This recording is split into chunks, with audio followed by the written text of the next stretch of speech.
Hello, my name is Andy and I am the Village Idiot. I'm armed with a car and a GoPro and an unhealthy amount of time on my hands. I'm using that time to attempt to visit every civil parish in England. You're watching the East Riding of Yorkshire series. Together with the unparished city of Hull, it forms the county of the same name. There's 172 parishes here. Which one are we in today? Welcome back to the East Riding of Yorkshire, everybody. Now, here's the brilliantness of British pronunciation. If you look at the name of this place written down, you think it says Skirlaugh. You think, what's funny about it? Well, I don't think there's anything funny about it, but then again, you wouldn't be pronouncing it right. This is Skirlaugh.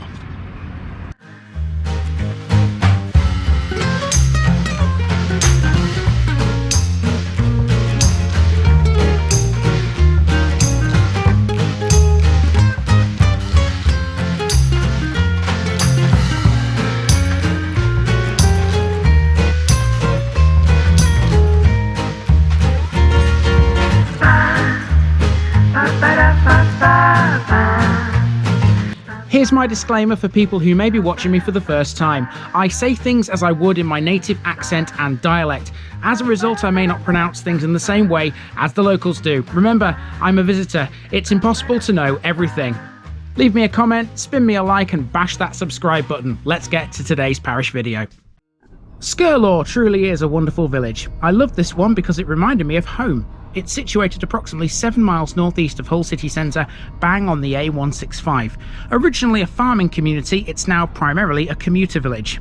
Skirlaugh was formerly two separate settlements, named North Skirlaugh and South Skirlaugh, the division between the two being a watercourse called Lambwath Stream. The western part of North Skirlaugh previously was in the parish of Swine, and it's thought that a second stream, which runs north to south, crossing Vicarage Lane in the process to reach the Lambwath, formed its boundary. The rest of North Skirlaugh was part of the ancient parishes of Long Riston and Rise. So how about that name then? Well, Skirlaugh is an Anglo Scandinavian hybrid, and it means bright clearing.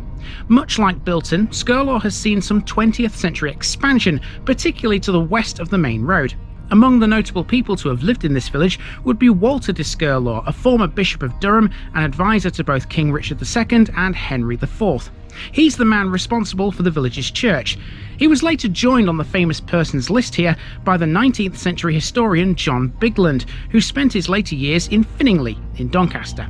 It's a fun one this. In short, don't laugh because you'll be saying it wrong. Let's go and explore Skirlaugh.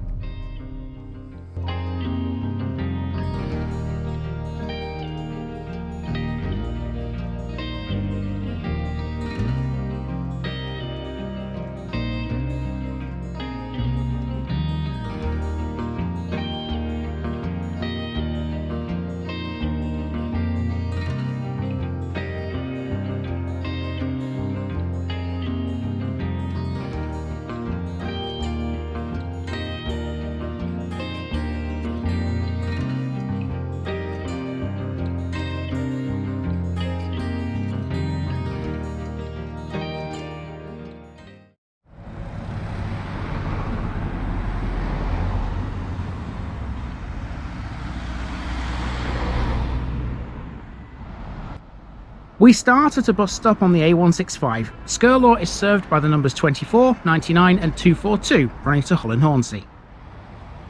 Over the road is the Reading Room, an interesting little building. This is now used as a members-only snooker club. It becomes a focal point in December, as outside this is where the Christmas tree is sighted during the festive season. To the corner of Church Lane now, and to a parish notice board. Tick off Skirlaugh, everyone. The East Riding is down to 53. Also on the corner is this cute little building. I'm not sure what it is or was, but I thought it was worthy of inclusion. Skirlaugh Shop is next, and it's a branch of Costcutter. It stands right next to one of the village's 3 former pubs. This was the Sun Inn, which is now boarded up and closed. The landlord here used to have a pet fox and kept an owl. All of this, of course, is within what was South Skirlaugh historically. Some of the locals still refer to Skirlaugh as 2 separate entities. The dividing line between the two was, and still is, the Lambwath Stream, and we'll cross that in a few moments' time.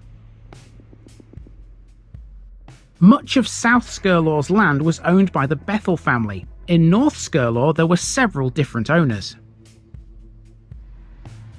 Next to pass is Church Garage, and check out all these old vehicles. It's like a car enthusiast's dream down here.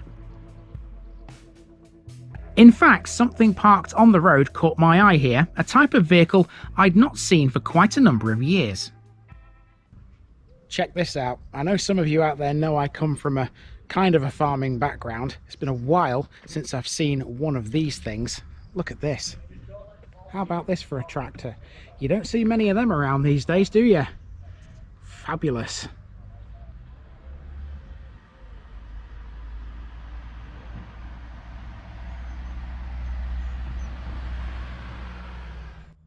This is Skirlaugh's Vicarage. It's a brand new building which sits right next to the 14th century church of St Augustine. Since 1966, it's been a Grade 1 listed building. This was built by Walter de Skirlaw, who later became the Bishop of Durham. Other buildings owing their existence to him include the cloisters of Durham Cathedral and the central tower of York Minster. This church is, according to Pevsner, a gem of the early Perpendicular style, as its original structure remains largely intact. As much as I would have liked to get into this one, I was unable to fully because it was undergoing some glazing repairs. Back outside, here we have the evidence. I guess beauty comes at a price, but it's good to see a church undergoing regular maintenance. In the churchyard we find a freestanding memorial for the locals lost in World War II. We'll see a second memorial shortly. Now, we talk all the time about churches which are being restored or have been restored. It's good to see it in action here, isn't it? Kudos to these chaps for keeping this church looking mighty fine.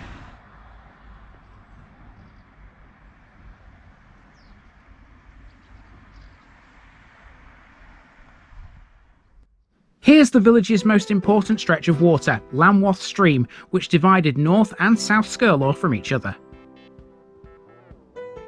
Parked close by was an Austin Mini Cooper. These 1960s classics were the brainchild of the race car builder John Cooper.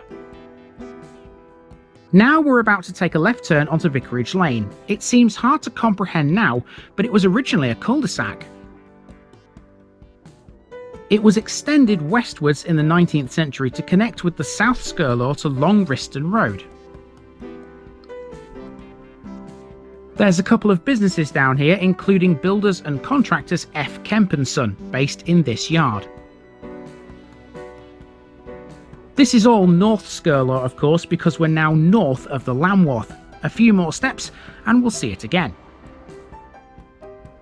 A watermill once stood on the Lambwath close to this bridge carrying the A165. It was believed to be the site of Mew Abbey's fisheries. A right turn now onto the A165, and here's what's been dubbed in the past a rural timepiece. It's Skirlaugh's village clock. Right next to it there's that second war memorial. Although it doesn't state which war, this one lists a total of 9 names. Now, I'm supposed to turn left at the clock and head down this main road, the A165 next. However, when I drove into Skirlaugh, I noticed something up here on what will be my left hand side, and that is an East Riding mobile library.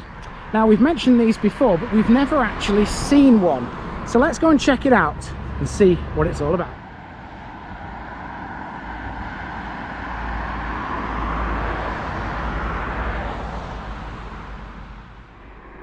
The East Riding Mobile Library visits Skirlaugh every other Wednesday and is available between 10 AM and 5 PM. It parks outside Rowton Villas. Listed buildings, these were originally built as the Skirlaugh Union Workhouse in 1838. During World War I, they were used as a military hospital before being bought by the local council in 1922 and turned into offices. They were used primarily by the former Holderness Borough Council until 1996, when the borough ceased to exist. Behind Rowton Villas there's a second set of buildings. These are more modern, but again they were used by the local council.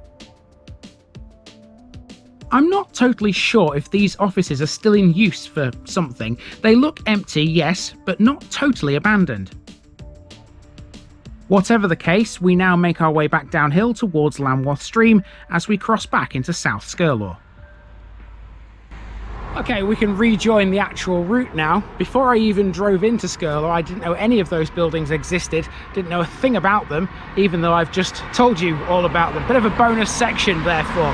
Let's continue down the main road then, and we're going to take a right turn in a few moments' time and head around some housing estates.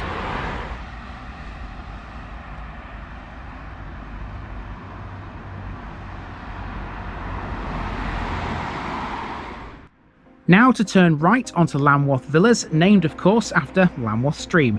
This leads to Hillfield Drive. This little estate, a dead end, is one of the newest in Skirlaugh, and it brings us to the local playing field via a footpath.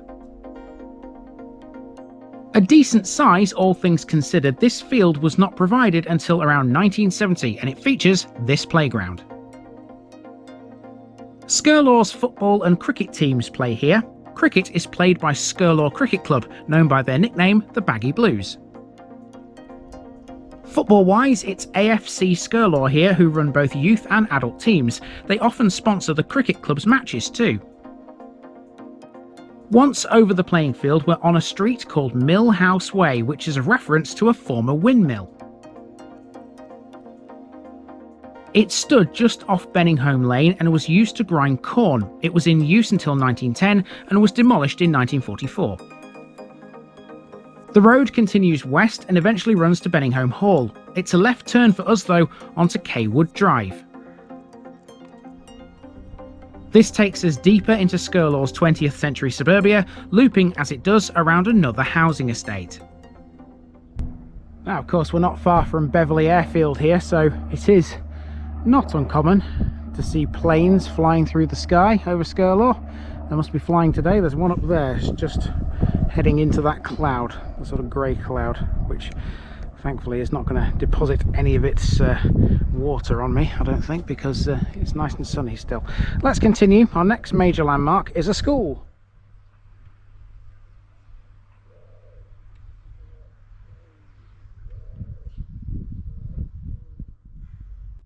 Cawood Drive continues with some more modern housing. A lot of this part of the village went up in the 1950s and 1960s. The markings on the road are a dead giveaway that we're approaching a school. Skirlaugh's had a couple of those. Here's the present one. This is Skirlaugh C of E Primary on Dorset Avenue, which replaced an old school not too far away. This was opened in 1968 after its predecessor was deemed too small to handle the growing village population. The former school is still in use as something else. You'll find it where Dorset Avenue meets Benninghome Lane. This was originally a national school which was built in 1860. It closed in the 1960s and is now Skirlaugh's Village Hall. Now an important communal space, it's managed by the Skirlaugh Village Hall Committee, which is made up of 7 local residents. Over the road is Old Forge Way, a cul-de-sac which suggests a former blacksmith shop would have been close by.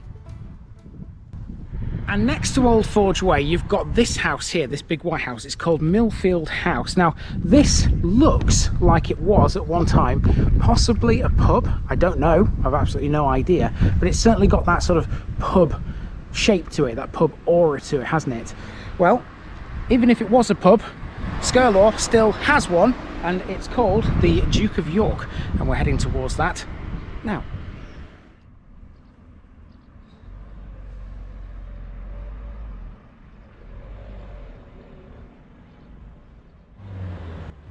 Next, we pass a telephone exchange built in the 1960s or 70s. This one serves Skirlaugh and the surrounding area. Then we have Rothersay Court, a block of shops which includes a florist called the Daisy Chain and used to have a butcher's too. At the end of Benninghome Lane there's a former Wesleyan chapel which dates back to 1893. It's now a private residence. In 1982, Skirlaw's Methodist congregation joined with St Augustine's to create a local ecumenical partnership. Here's the front facade of Rothesay Court from the other side of the A165 as we march onward towards the pub. And here is the Duke of York standing tall over the village's central mini roundabout, and I was dubious about something here. It had no statutory sign over its main entrance which displays the licensee of the pub, which made me wonder if it was closed. But according to all sources, this traditional English two-room pub is still open, and the locals absolutely love it. And there we are, we're virtually back to the beginning. That has been a nice little walk around Skirlaugh. I think that's taken me just under an hour. Beautiful village, loads to talk about, and yeah, I'll see you on the next one. Now, it's important to note that Skirlaugh once had a railway station. It was on the Hull and Hornsea Railway and was located 1.5 miles south of the village. Next week we'll be starting close to that old station as we take on Skirlaugh's southeasterly neighbour. I'll see you there, folks.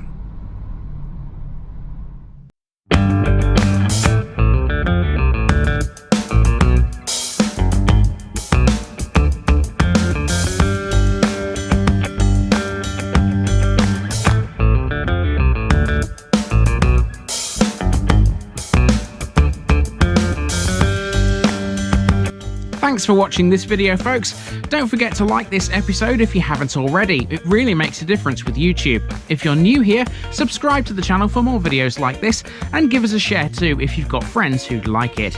You can find all the links to my social media accounts below, as well as my Buy Me a Coffee page where you can donate to the channel. Also, if you've enjoyed this episode, have a look at some more videos in this series. Until next time, I've been Andy, also known as the Village Idiot, and I'm out.